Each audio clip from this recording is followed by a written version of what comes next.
Hi, Monica, Daphne here. How are you? Oh my goodness, you're nearly at the end of the course. You have two more after this and then a bonus essay, I think, which is fantastic. You are doing great. Okay, so spending money on tickets to go to sporting or cultural events.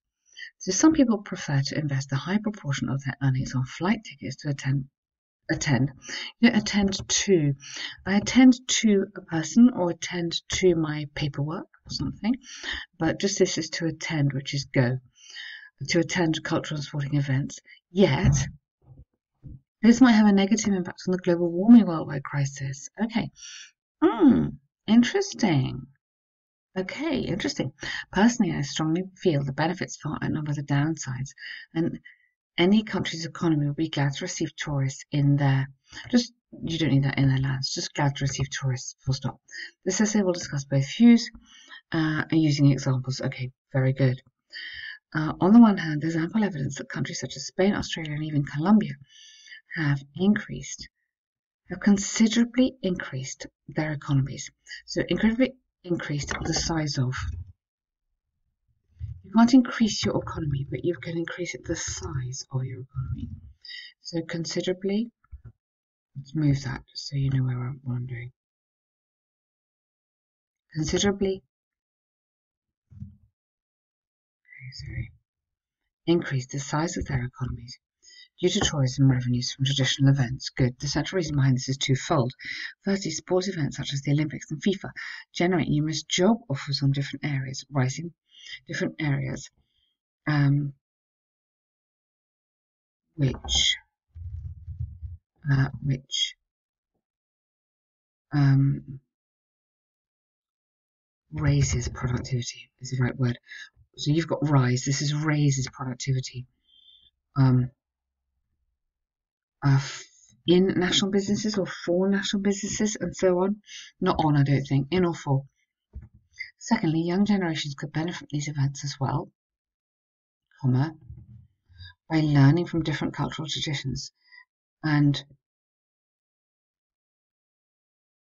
I don't think you need and for and be, just typo there. And be inspired by sports professionals as role models. Good. For example, recent research, careful, research is plural anyway. You don't need ES.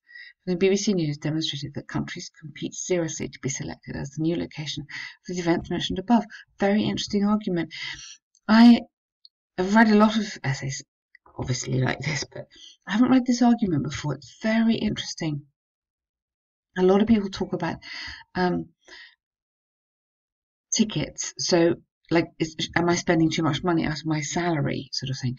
But you're coming at it from the angle of the environment, which is really, really interesting. I like this, Monica. Fantastic.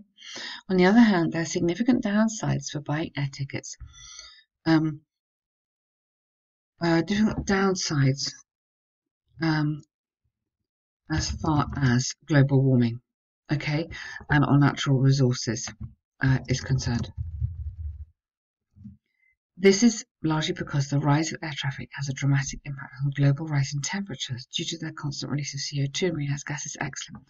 Furthermore, as a result of overcrowded tourism, some countries have experienced serious damage on archaeological monuments.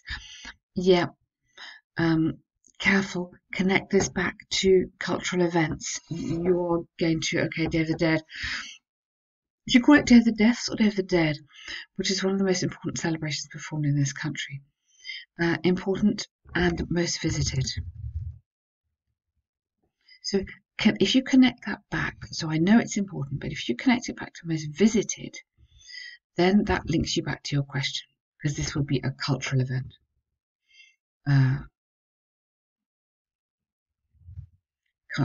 Performed by this country, so it's only natural that many travellers want to experience this remarkable day. Good, okay, good. Anything about ticket price here? Yeah, the Mexican government has reported that this recent year they received more than 10 what? 10,000 billion? No, you can't have 10,000 billion tourists. There's not that many people in the world, are there? Check that number. Causing serious scuffs. Scuffs is a little bit informal and damage to Yes, I won't even say that. Pyramids. Now these monuments are no longer available to be claimed. Do you mean claimed or do you mean visited? What have been closed to visitors? Yeah, that's absolutely fine. Now, careful, I'm just a little bit nervous on where you're going here. Spend a lot of money on tickets to go to. Okay. All right. So you're talking about, in my head, I'm talking about the cost of the actual ticket. In your head, you're talking about the airplane, which is fine. There's no problem in that.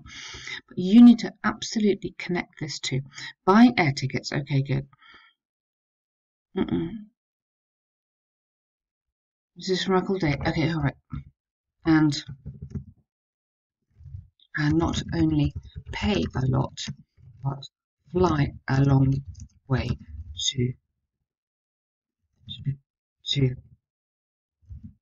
become involved. Okay, I think we need something like this to absolutely something like that to completely connect this back to the title. My recommendation here from reading this is keep checking. Am I answering the question or am I just writing a nice essay about tourism? Yeah, really keep this tight. Keep on task. Okay. From the arguments examples given, I firmly believe that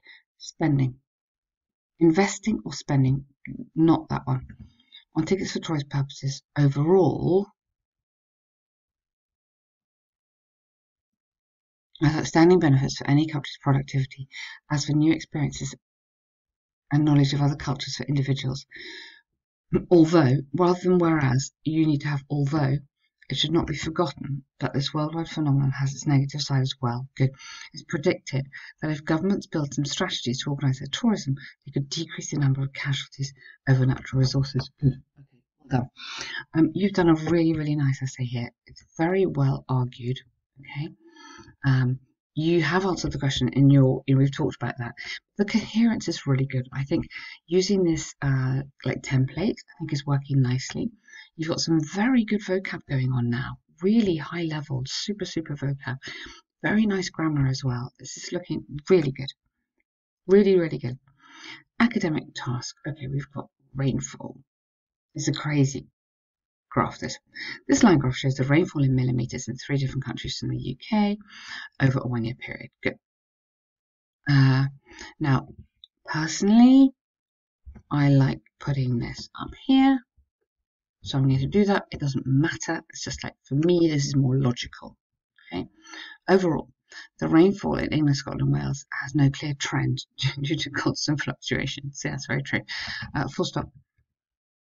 However, it can be stated that England's trajectory varied the least compared to the other two, where, so it's not which, it's where, because they're countries, huge changes in millimetres levels took place. Lovely. In 2018, the driest months of Scotland, Wales, and England were February.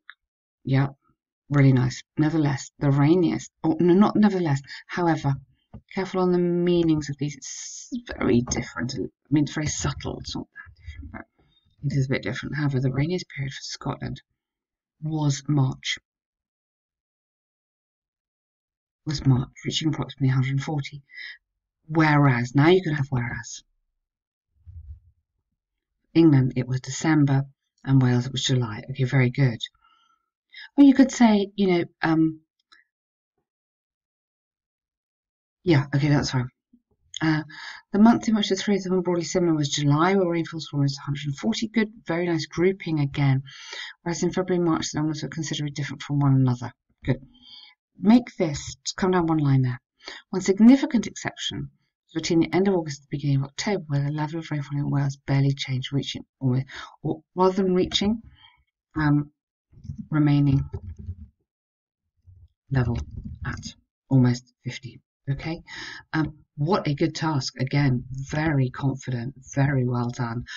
You are good at picking out the most interesting information, and you've done very well on just finding the most interesting things, finding the things that stand out, that look a bit different, and commenting on those. Super. Well done, Monica. Yes.